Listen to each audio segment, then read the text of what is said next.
செங்கல்பட்டில் கடைகளை உடைத்து பணம், செல்போன்களை திருடிய வழக்கில் கைது செய்யப்பட்ட 3 பேரில் 2 தப்பிவிட முயற்சித்த போது கால் முறிவு ஏற்பட்டதால் போலீசார் மாவுக்கட்டு போட்டு சிறையில் அடைத்தனர். கூடுதல் தகவல்களை தருகிறார் எமது செய்தியாளர் அற்புதராஜ். வணக்கம், விவரங்கள் என்ன?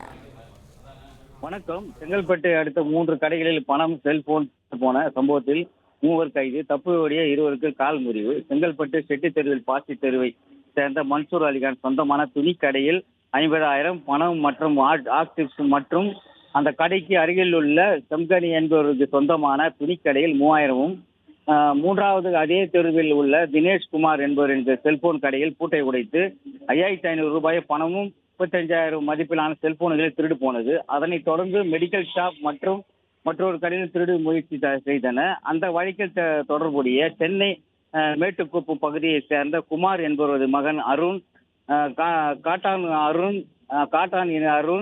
22 வயது, அதே பகுதியை சேர்ந்த சித்திரைவேலு என்பவரது மகன் செல்வா, வெள்ளை செல்வா என்று சொல்வார்கள், மற்றும் சென்னை நெடுங்குன்றம் பகுதியை சேர்ந்த சேகர் என்பவரது மகன் ரகு என்கிற ரகுநாதன் ஆகியோர் சென்னையில் பதுங்கி என்று தெரிய வந்தது. செங்கல்பட்டு நகர போலீசார் சிறப்பு ஆய்வாளர் படையின் நேரில் சேர்ந்து 3 சுற்றி வளைத்தனர். இதில் 2 தப்பியோடிய முயற்சித்த போது 2 பேருக்கு கால் முறிவு ஏற்பட்டது.